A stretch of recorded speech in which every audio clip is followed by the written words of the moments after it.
গত ৩টা দিন প্রচন্ড ব্যস্ত ছিলাম, যার কারণে আসলে ভিডিওটা আসলে দিতে পারিনি। তো আজকেও আসলে এখন খুবই ব্যস্ততার মধ্যেই আছি, যার কারণে শর্ট একটা ভিডিও নিয়ে আসলাম, যেটা নিয়ে বেশি কথা বলবো না, একদম সিম্পল বলবো। আর এই ওষুধটা হলো মূলত বাচ্চাদের জন্য। এটা আসলে একটা সিরাপ, প্রগতির সিরাপ, নাম হচ্ছে ভিটামিক্স, দেখতে পাচ্ছেন। ওষুধটা আসলে অত্যন্ত কার্যকরী একটা ওষুধ। এই ওষুধটা বাচ্চাদের, বিশেষ করে বাচ্চাদের ছোটবেলায় দেখা যায় যে স্নায়বিকভাবে খুবই দুর্বল থাকে।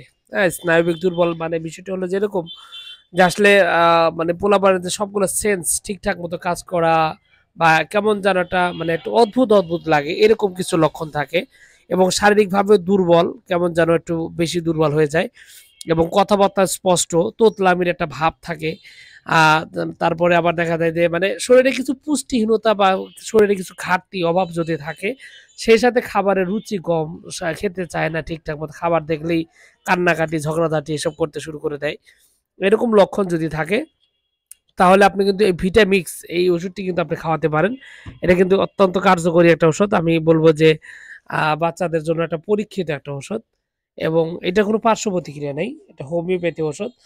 তো রেজাল্টটা যদিও একটু স্লো হবে, স্বাভাবিকের তুলনায় একটু একটু আস্তে কাজ করবে, কিন্তু ওষুধটা একদম পারফেক্ট একটা ওষুধ, খুবই সুন্দরভাবে কাজ করবে। এবং শরীরের দুর্বলতা এবং রুচি বা রুচি বা শরীরের পুষ্টিহীনতা বা এই ধরনের বাচ্চাদের ছোটবেলায় যে ধরনের অভাব ঘাটতি থাকে, সেগুলো পূরণ করে শক্তিশালী সুস্বাস্থ্যের অধিকারী করতে এই ওষুধটার ব্যাপক সুনাম রয়েছে। তো আসলে আজকের এই ভিডিওতে আমি বেশি কথা বলবো না, এইটুকু ছিল আজকের ভিডিও। আশা করছি ওষুধটা আপনারা ট্রাই করবেন এবং সত্যিকারের যে ওষুধটার রেজাল্ট, সেটা থেকে আপনারা সন্তুষ্ট হবেন। আপনাদের সকলকে ধন্যবাদ। আসসালামু আলাইকুম।